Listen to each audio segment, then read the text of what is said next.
Hidden cameras in the township buildings, invoices that don't add up, and vendors who hang up the second you say the name Bryon Macron. And investigators who somehow never asked the one question that could have blown this wide open. Who really installed the cameras and why? This isn't conspiracy theory. This is the paper trail, and it's ugly.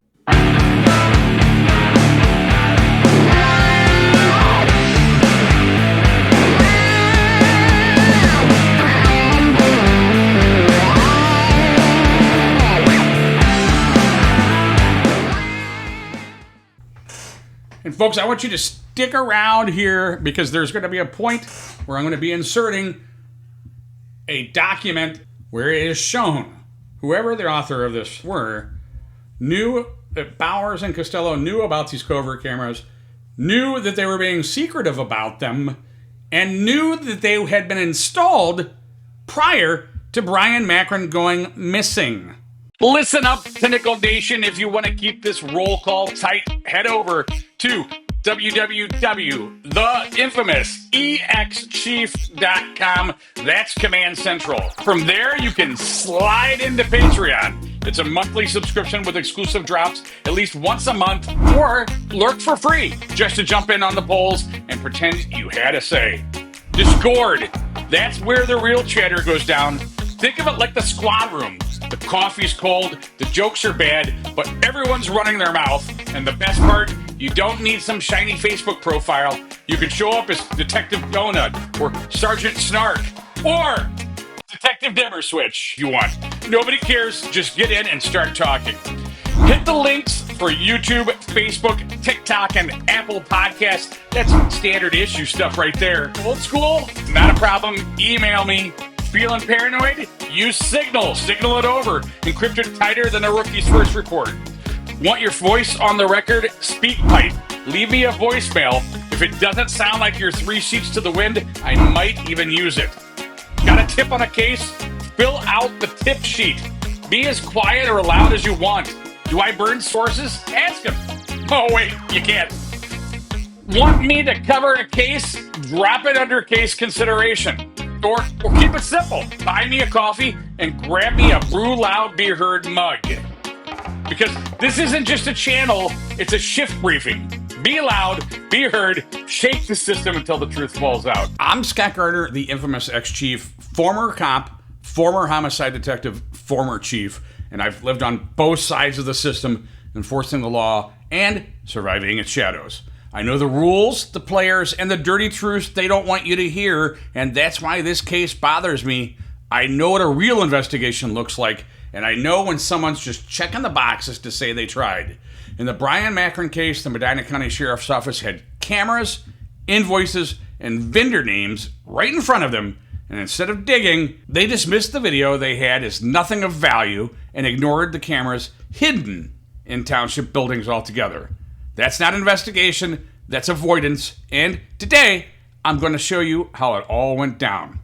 Now, I want to talk real briefly because we're not talking about just any normal camera, a camera that you look around, oh, there's a camera right there, okay, that everybody sees. We're actually talking about, a lot of our people were referring to them as spy cameras.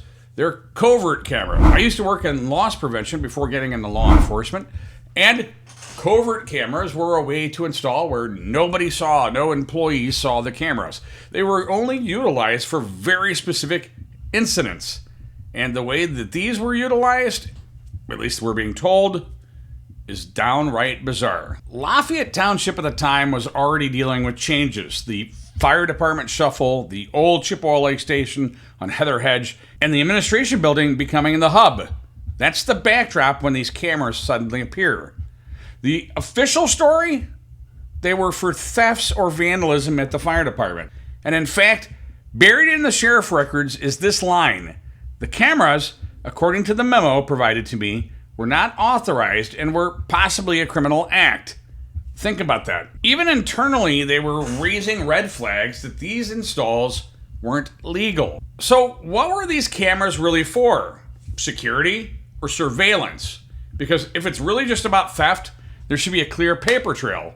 Instead, what we find is invoices, denials, and some of the most bizarre stonewalling you'll ever see. My first call to Media 144, and we should back up because Media 144 was the company that installed these covert cameras. The first call that I placed was disconnected the second I said the name Bryon Macron. They actually blocked my number. So I called back on another line, and here's how that went. Cut audio.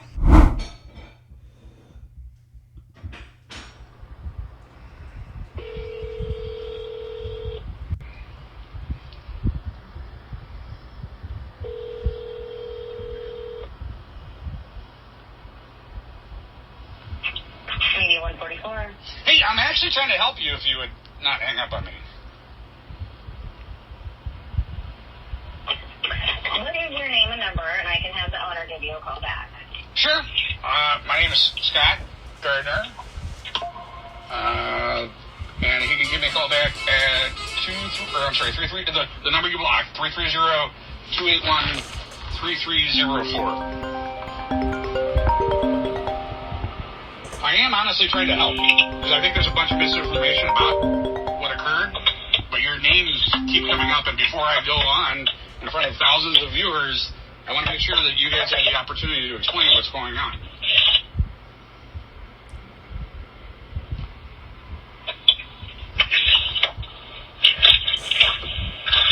Yeah, I'll be having Randy give you a call because you really don't want to slander our name at this. But I'll have him give you a call.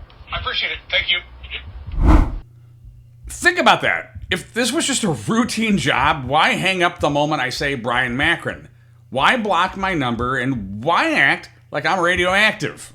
Eventually, I did get a call back from Media 144's attorney, and here's where it gets even stranger.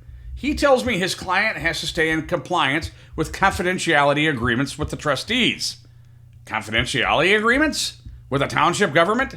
Public money, public buildings, and now it's hidden under some private contract no one's ever seen. That's not accountability, that's stonewalling. Cut audio.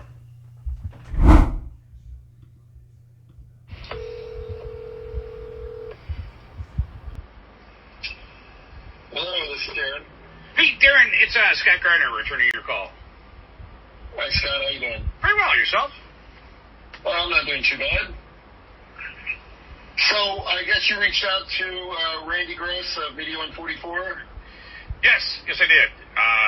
Yeah. What are you looking for? I'm doing a story on Bryon Macron. My platform is, and I mean, obviously, So what's your platform? it's called the Infamous Ex-Chief. Okay. And I'm sorry. Okay, go ahead. So, I mean, obviously, in the public records requests that I've had and conversations I've had with the current Lafayette administration, I mean, his company comes up quite a bit in the investigation of the Bryon Macron case, and I really, honestly, would just like to. I think that there is miscommunication on a lot of things that are going on with the camera installation, and I think that if he would just answer the questions, that it would probably honestly benefit him a lot better than it is to not answer them. Well, I mean, I don't know how it would not benefit him to not answer any questions. Obviously, if there's a subpoena involved or anything, he's certainly willing to comply with that. But it just sounds like this. Are you a private investigator, or just what's your role in all this? No, I actually am a private investigator, but I'm not using it in that role. I mean, I'm an independent journalist, ex-police chief. So I have quite a bit of experience with homicide investigations. And I understand. I also have a law degree. I've never practiced. I understand your role. I understand that you're going to tell him to remain quiet. But honestly, I think it would benefit him because as the stories continue to come out, his company is going to come out. And obviously, you're going to try to do a slap, letter on me, and that's fine. But it's all public record. His company he's not. I mean, I know you're assuming what that response would be, but not necessarily. He just has to make sure that he's in compliance with any of the any confidentiality obligations that he would have with trustees. So He doesn't have anything any part in the underlying investigation. So, well, let me ask you, because I've been in contact with the Lafayette trustees, the current ones. Now, again, he may have been working with past trustees, but the current trustees, I can actually put you in contact with them. I'm sure that they've been extremely cooperative with me. They know nothing about your client and know nothing why the cameras were installed there. So, I mean, again, they're just as befuddled. At least that's what they're telling me. They could be totally lying to me. I have no idea. I don't think they are. They've been very earnest with me and straightforward. I think that there's a contention. Me personally, I think that your client may have known one of the ex-trustees. Perhaps did some work for them that was off the books, maybe. And I think it's coming back at this point. And I think that that's essentially what we're trying to figure out. The covert camera angle is all I'm really interested in. And there was also a point of contention that the current trustees stated that they attempted to get the footage during the time that Bryon was missing in the administrative building, and that your client was uncooperative with them.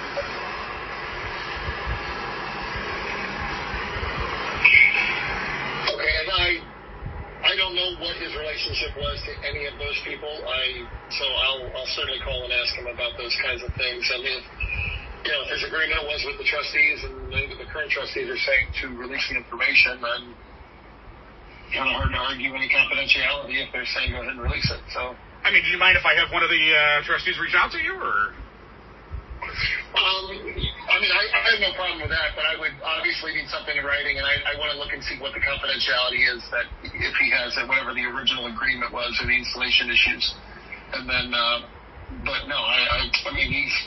We have a mutual friend who's a former police chief who does private investigation work. So I know your angle on all this stuff, which I have no issue with. I think you guys do actually a pretty darn good job of figuring things out where other people can't. So. And honestly, I really honestly think that this has nothing to do with the disappearance of Bryon Macron. I think that this is, but the issue is that now it continues to come up, and I'm just going to give you some inside information. I don't even know if you know. So apparently, the EMA just recently in September discovered more covert cameras in the old Chippewa Lake Fire Department, and they're supposedly launching a investigation with BCI on it because, again. To give some background, that's originally what I was told by the sheriff's office, that there was an active investigation relative to that. There really wasn't. The sheriff's department never investigates anything. But just so everybody understands what I'm talking about here. Nobody from the current administration knows anything about these cameras. But I don't know if your client did those cameras. I have no idea. If they were separate.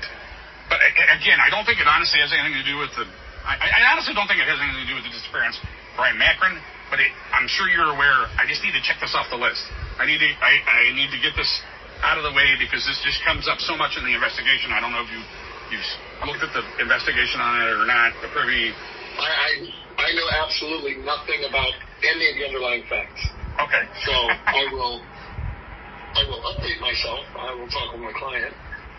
And then I'll run some of these things by him, and then I'm not going to be able to do it today. I've got to leave the office for a 3 o'clock appointment out of the office, but I will try to reach or touch base with him, and then maybe if we can touch base tomorrow, that would be good. Hey, I appreciate it. Thank you very much. Are you out of the Akron area, or? The lovely city of Uniontown, Ohio, in between Akron and Summit. Akron and Canton. Okay. All right. My office is actually in Green, Ohio, so Uniontown. Green's a nice area. I like Green. Some of my favorite restaurants. Bricks 145 or whatever it is, 135 or. I like that spot. What is it? I think is it Bricks 135 or 145? Yeah, Bricks. Hold on, the number Bricks. 35 Bricks. 30, yeah. It's a really that's great spot if you haven't been. All right. Good place to eat. So. All right. Okay. Bye, Scott. I'll be back in touch. I appreciate it, Counselor. Thanks. Bye. Okay. Sure. Thanks. Bye. And just to clarify, as nice as he was, that was the last time that he ever had any communication with me. I tried following up several times. I ended up falling back out with Media 144 explaining to them, hey, your counsel, your assigned counsel has been non-responsive to me. But that'll come out here in a second. And when I pushed further, I got emails back from Media 144's president. He admits their township contact was with Michael Costello. He also admitted the invoice tied to this case appears to have been altered. Wrong address, logo cut off, things that Media 144 says they never would have put on their paperwork. So not only do we have a suspicious installation, now we've got a suspicious paperwork. Was it sloppy building, or was someone trying to cover their tracks? And then the invoices bring us back to another bizarre twist. They tie back to an address linked up to parolee's family business. But county auditor records and other filings show the family had already sold that business by the time this invoice appears. And Justin Parolee, he wasn't even a trustee yet. That's why I'm on the fence about his involvement. I'm not here to sling mud at him. I'm here to show how twisted this whole trail is. Invoices tied to businesses already sold, attorneys invoking phantom confidentiality agreements, phone calls cut off, and numbers blocked the second Bryon Macron's name comes up. Just another bizarre twist in the Bryon Macron case. Now let's ground this in what it was like on the inside. I spoke with several of the former Lafayette firefighters. This firefighter agreed to speak as long as their voice was disguised. Here's what they had to say. Cut audio. Okay, we're going to play this interview, and this is going to be, you're going to hear some beeps. That's me redacting names that the party is using. The ex-Lafayette Fire Department employee is using names. I've redacted them. You're also going to also, right after this clip, you're going to hear in the clip about a $3,000 threshold that the trustees used to forego voting on the covert cameras and or bringing them to public light. Right after this segment, you're going to see the segment of what I'm talking about there. So let's get into this. Hello. Is this a good time? No, yeah, it's this one is, yeah. So, no, you're fine. I don't know. These cameras keep coming up, and I don't know that they honestly have anything to do with Bryan's case whatsoever. It could or could not, but it's just really bizarre because the way that they were installed, the way that they were purchased, they basically didn't notify anybody. They weren't even using they weren't going through counsel. They were purposely basically, how do I put this? They were they were dividing the payments so that they would fall below the $3,000 threshold. Right. They actually have to take a vote. So it's just, the whole thing is just bizarre to me. So I'm just trying to... No, it's bizarre to me too. And I can tell you that, especially now as a parent, I don't understand how a much bigger deal wasn't made about having the explorers in those buildings. So it's the fire cadets and the explorers in those buildings and them being recorded the entire time without even having parental consent or knowledge of that. That blows my mind, first and foremost. And I guess there's an argument to be made of okay, well, if you're taking your clothes off in a fire bay, how do you, do you have a sense, an expectation of privacy? And I mean, to that I would say, well, yeah, because, as a female in this profession, you get to know the people that you're working with, and, you come back from a hall and you're sweaty and disgusting, and you take off your t-shirt and you're still wearing a sports bra in front of your comrades and your people. It's not really that big of a deal, but I would not expect to be recorded for somebody else to go back and watch. I think that's just such an enhancement of privacy, which to my knowledge never happened to me. But I just think that's how that's acceptable in any remote way, and however you might want to twist it, however they've twisted it, I will never begin to understand. Well, just curious, can you explain the layout of the state? Because and you're not the first person I've spoken with, just let you know. Sure. I'm trying to get an idea of the layout of the actual fire station. You guys didn't have your own showers or anything like that? No. So, the station, the township building, that is really, so you would walk in, like, the fire bays there, and so that's where, like, the ambulance would be, and then, there was a kitchen area to the back, and that was not, like, sectioned off, so it was just, like, an open area there. There was no walls or anything. To the left of that was, like, a little office room where, like, the computers and such were. Most of the time, the time was spent just out in, like, the kitchen area. And then that is also where the gear and stuff was, you know, all along the walls there. They're not there anymore. They're in that new building now, but that is where we were before. So, I mean, basically you had no choice. I mean, there wasn't like you could go somewhere else. Right. So yeah, to cheese, you would actually have to go back through the back hallway and go into the actual, like, admin's building itself, if that would make sense. Like, where they would have meetings and stuff. And it was actually, I was told several times, like, it's really, like, if there was something going on in there, it was really, really frowned upon to, like, go there because you could disrupt, like, their meetings or whatever it was that was actually going on in the building there. So we were kind of like the redheaded stepchild, if you will. Like, if you will. Like, we had to, you know, be quiet, like the boy under the stairs, like, be quiet. Don't let anybody know you're here. Don't disturb anybody, you know? Well, and it's mind-boggling to me. I mean, I never was a fireman, but I mean, I obviously worked close with our fire department. And I mean, I can't even imagine you guys, like, going on a call and having to come back smelling like smoke, or even going like on an EMS run, having, just the ability to basically, freshen yourself up, get back to halfway normal, and then, being reported to doing it, that's obviously a huge issue. So I guess that's what boggles my mind. Yeah, it boggles my mind too. And I think, and this was before my time, I'm not going to pretend like I'm, like, super privy to all of this. And I do know that some people, I mean, this is a lot deeper down than just surface level stuff. We have all been very, very, very well aware of that. And so I think that, I don't know if any of these people have talked to you. I don't know how much you know about, like, the entire incident about, like, how the cameras were even discovered at that point. I don't know if spoken to you. I don't know, and talked to you,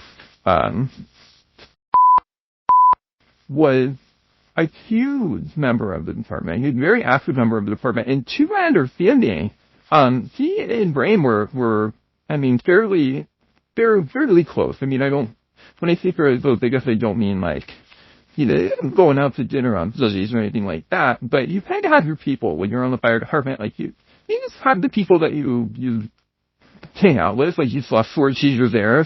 And it's my understanding that these were, they were relatively close in that regard. Okay, and again, I don't know how much facts there is to that. I think that information you can try to reach out to him if you've not spoken to him before. But, so, and then, as well, he's still on the fire department, but that was a whole nightmare as well, if you do or do not know about that. Pray tell. Well, when that... go ahead and tell me. I don't know that I do know. All right. And one second. What? Let me finish with the building. All right. Okay. So also, and themselves were very, very active, like, members of the fire department. When you would think of Lafayette Fire Department, with my generation of people, like, Lafayette Fire Department was like, that was them. And they were from the 50s. They were 2 seasons of pause. And then the whole camera thing happened. It's my understanding that he was just doing their station duties, and they were up, they were dusting, they were cleaning, and when they were cleaning up above the exit sign, above the fire bay, that's when they, like, noticed and found the camera, because, like, they knocked it loose, or something to that extent. I was not there. This is just secondhand information from, knowing these people and being involved with the fire department. So, that's how the whole thing happened. So then phone calls were made, and they were like, hey, what is this? Like, I see this has happened. And ultimately, they ended up getting suspended from the fire department. because of this. And the suspension was because they had allegedly broken the cameras that nobody knew about. So that's how this whole thing, yes. So they were like suspended from the fire department for breaking cameras that we didn't even know existed. And that's the only reason that we found out about that. It's because they were cleaning, they were doing what they were supposed to do, and then they found them. So I don't know how long they were up before that happened. There's a lot of questions to be answered there. But that is the story that I have allegedly. All right. Do you have any idea who basically brought down the suspension? I mean, on them? Or? So, I'm sure you've heard this probably. If you've spoken to anybody off the fire department, I'm sure you've heard that the fire department wasn't actually run by the fire chief. I don't even know that it's run by the fire chief. Now, the fire department was run by Linda and Mike Costello. They made the rules. There was no, what they said is what happened. So, I can only assume, unfortunately it is just an assumption because like I said, I wasn't actually a part of it, that it was 100% the two of them. Because anything and everything to do with that fire department, they felt, that's actually why my tenure there ended very quickly, because I don't work for them. I mean, I work for them, but my job, like my loyalty is to the fire department and to my officers, and I don't listen to somebody that's not my boss. Anyway, so that is, it should be, truthfully, it should be public record because they were formally suspended from the fire department. So you would think that there would be some type of record of that. So the odd thing is I can't find any. Well, I can find it, honestly. I'll know some people, maybe. We'll see what I can do. Yeah, and I can also tell you is that part of the reason that I ended up leaving is we actually had a young boy. He's not there anymore. He was a brand new EMT, and he was so eager to learn. He was wonderful. And I can't tell you, the last time that he actually had called me, and he was really upset because he had gone on a 911 call for an individual it was like a stroke-like symptom, there was stroke. And he ran the call, and while they were on their way home from the hospital, Costello had called him. And I will be very clear when I say that the entire time that I worked there, not one time was Costello, actually involved in the fire department. I can't say if he was still on the roster, but he wasn't at any meetings, he didn't show up to any calls, he wasn't actively involved. Now, whether that means he was still on the department, I'm not sure. He did show up one time with, a young boy to, let him play with the fire trucks and stuff, because it was a friend of his or something, but that is the only time that I ever saw him actually at the fire department. But the young EMT that called me, he was really upset and he was really worried because he did not know what to do because Costello had called him and was reading in the riot act and just, giving him the 10th degree about what happened on this fall, what was going on with the patient, what treatments they did, why they did what they did, all of these things. And the individual said to me, he said, I didn't know what to do. I don't know what to do because he wasn't on the call.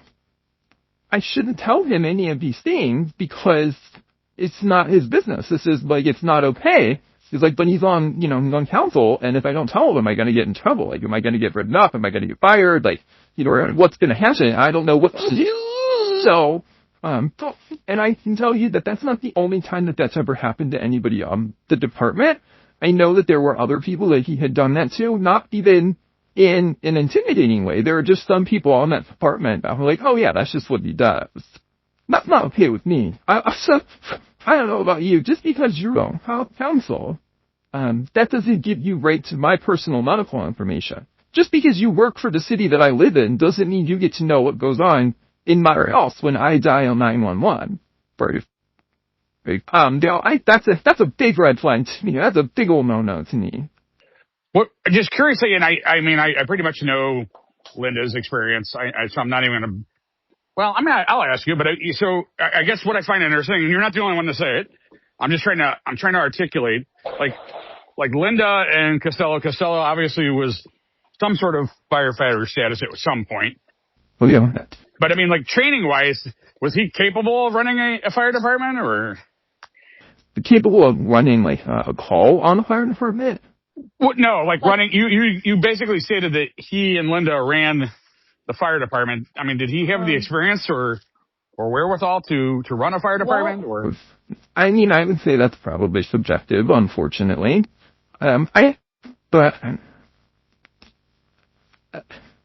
Quality? Nah, I guess quantity and quality are not the same thing. So simply saying that he's been in the industry for X amount of years doesn't equate his ability to do anything. It doesn't equate anybody's ability to do anything, I suppose. And I guess that's the argument that could be made is, he's been, and I'm using air quotes here, he's been in the industry for so long that would give him the experience. But I guess, I'm not trying to put words in your mouth. I'm not. I'm just, maybe I'm a little naive because, I'm from the police side. I would just assume that there were certain criteria that like somebody would have to basically manage a fire department. Maybe I'm wrong. Maybe there isn't any criteria, but. Honestly, to my knowledge, there's nothing, you don't have to take a fire instructor's course or anything like that. There's no formal education that is required of being a fire chief or to run the fire department. To my knowledge, I don't know, I've never had that interest, but, to my knowledge, no.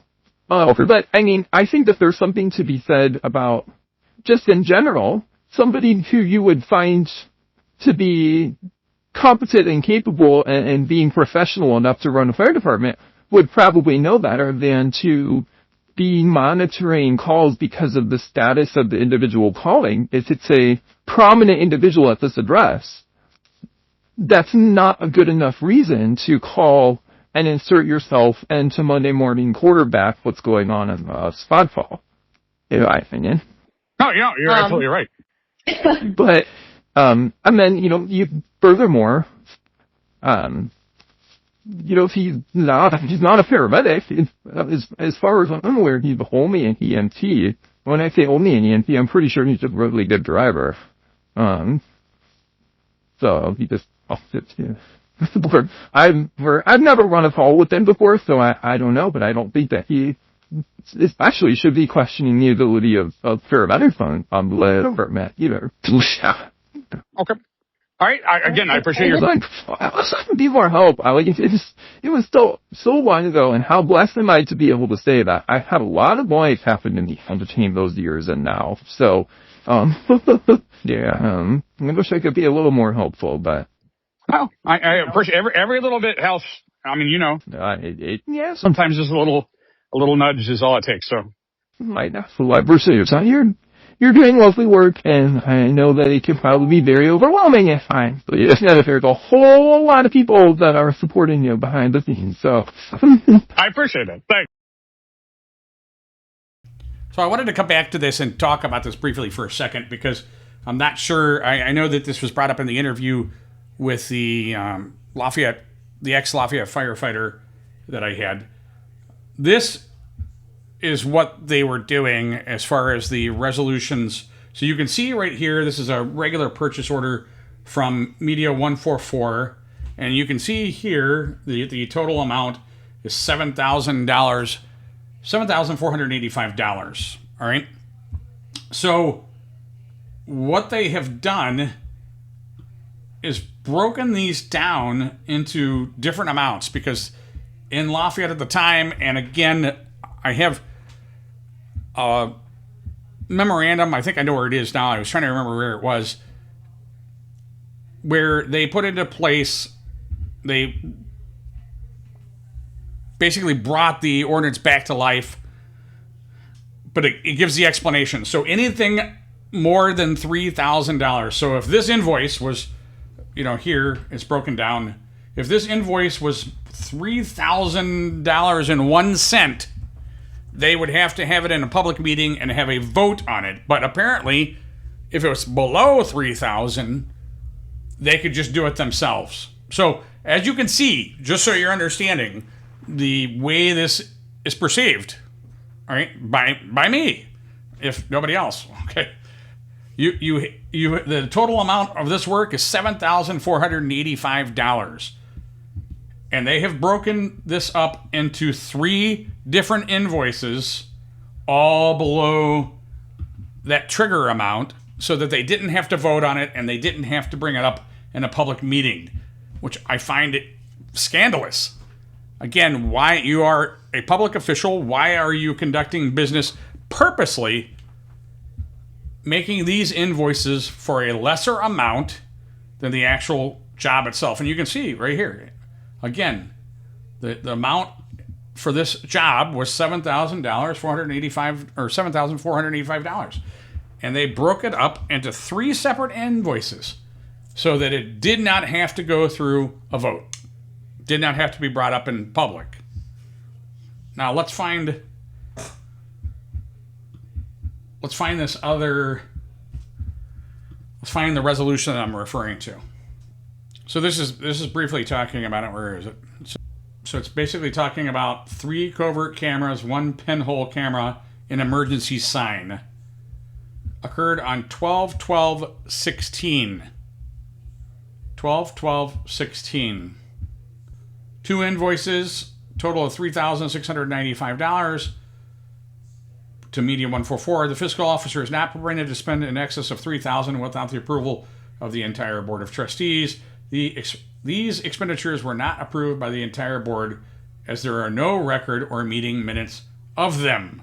So they are also trying to talk about how Bryon was aware of these covert cameras. Right here, it shows there is no official record indicating that Bryon did know. Now, maybe he did, I don't know. But there's nothing indicating, and if somebody has proof, please show it. But there's nothing indicating that Bryon knew about this. But it also talks about, so 12/19 was the first township meeting subsequent to Macron going missing. President Diane Winslow questioned whether the trustees are considering installing cameras in the township hall. Bowers thanks Winslow the concern and responded, it's not something they can discuss at this current time. All right. However, the cameras were installed 12/12/16. So again, Bryon goes missing on 12/19. These cameras were installed on 12/12. So Bowers could have responded that the cameras were already installed. However, I know Costello and Bowers have been secretive about the existence of the cameras, and that is why Bowers responded the way she did. A resolution continuing the authority of the fiscal officer to authorize and make expenditures from the general fund up to $3,000 with the agreement of the trustee liaison from any fund when such expenditures are not previously authorized and determined to be necessary between regular meetings. All right? Bowers and Costello bring this back up, this resolution. All right? So again, even in this document, which is, wow. Right here, in the meeting notes, I've got to say it again. This resident, again, Bryon goes missing on 12/19. Or correction, my fault. This is the first meeting, 12/19, after Bryon's missing. All right, so my apologies. I don't know what I was thinking here. 12/16, Bryon goes missing. 12/16. 12/19 is the first public meeting after he's missing. And resident Diane Winslow questioned whether the trustees are considering installing cameras. And again, Bowers responds, we're not going to talk about this, knowing that the cameras were installed on 12/12. Where did this footage go? Where did the footage go from the day that Bryon was missing? Basically says, however, I know Costello and Bowers have been secretive about the existence of the cameras, and that is why Bowers responded the way she did. So even the people who were supposed to be protected by these cameras didn't fully know what was going on. That's not security, that's surveillance without consent. And here's something most people don't realize. We're not talking about just one building. They were two different locations with hidden cameras. First, the Lafayette Township Fire Department and administrative offices on Wedgwood Road, where the Media 144 invoices and the trustee trail lead. That's where the current trustees even tried to get access to the footage when Bryon was missing and were refused. Second, the old Chippewa Lake Fire Department on Heather Hedge Drive, which later became the Medina County EMA building. That's where in 2024, hidden cameras and a DVR were discovered stuffed above the ceiling tiles and garage bays during renovations. And this isn't just ancient history. Again, in late 2024, during renovations at the old Chippewa Lake Fire Station, a DVR and multiple hidden cameras were discovered tucked above ceiling tiles and garage bays. One was even handed directly over to law enforcement. Forensics tried to recover the DVR, but the data was corrupt and locked behind a password no one would admit knowing. Investigators did reach out to former Fire Chief Jeff Hall to see if he knew the password, but here's the head scratcher. They never even tried to contact Michael Costello, who, by all accounts from invoices and checks, was tied directly to the purchase of the system. And according to a source at Media 144, Costello was one of the township contacts for the installation itself. And here's the kicker. Medina County Sheriff's Office didn't even bother reaching out to Media 144. Not once. This isn't rocket science investigative work. It's check the box basic. Talk to the vendor, talk to the people who signed the checks. Instead, they went to the fire chief, who admitted he only heard rumors about the hidden cameras. That's not investigation, that's willful avoidance. And I find it also odd that, the fire chief states that he had heard rumors. He had supposedly, purportedly disciplined firefighters for breaking these cameras. And here's another layer. Detective Cartwright actually wrote in his report that all the surveillance video they had at the time was reviewed multiple times, and his conclusion, no pertinent investigative information was determined captured. In other words, nothing of value. But let's be clear about what he was talking about. That may have not been about the covert cameras. That was the public-facing footage, the Village Inn, the Stop and Go, the Stevens residence, the hidden fire station cameras. Those weren't even discovered until years later, during an EMA renovation.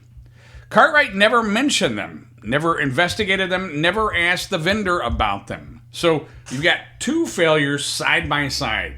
The footage they did have, Cartwright dismisses as worthless. The footage they didn't even know about, the covert cameras, sat collecting dust above ceiling tiles until someone cleaning the building stumbled across them in 2024. That's not a thorough investigation, that's willful avoidance. And it raises the larger question. If these cameras were truly about protecting township property, why no reports of vandalism? Why no township-wide policy? Why invoices that led to sold businesses and unresponsive lawyers? Were these cameras meant to protect the public or to watch the public? Bottom line, if this was really about vandalism, then show the reports, show the policy, show the footage. Otherwise, what we're left with is another shady chapter. One more in a long line of bizarre twists in the case of Bryon Macron. So again, I am always about transparency. I have, again, as recording, received an email message from the Medina County Prosecutor's Office that represents Medina County Sheriff's Office and public records requests. And I again, just in full transparency, I want to show Mr. Gardner, I wanted to touch base on this request. Your request returned 41 incidents for 5830. I guess I should go back to my original request. My original request was sort of broad. I was trying, honestly, not to give out what I was looking for. I request copies of all records related to calls for service, incidents, reports, or investigative concern, theft, vandalism, burglary, trespass, or property damage at the following fire departments from January 1st, 2010 through December 16th, 2016, Lafayette Township Fire Department, and the Chippewa Lake Fire Department. If the addresses for these fire departments change during the requested period, please include records for any addresses associated with these departments.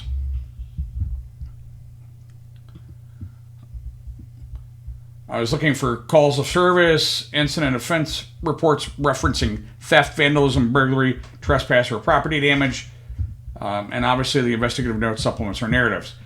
And I just put in there, I recognize that the coverage may have shifted between Medina County Sheriff's Office and Medina City Police during this period. Accordingly, please confirm which agency was the primary service provider during those times. So they actually gave me an acknowledgement that they had received my request. And then Mr. Hudson, literally, as you can see, 18 minutes ago, Mr. Gardner, I wanted to touch base on this request. Your request returned 41 incidents for 5834 Heather Hedge and 131 incidents for 6776 Wedgwood Road. These are the only incidents in which the Medina County Sheriff's Office responded.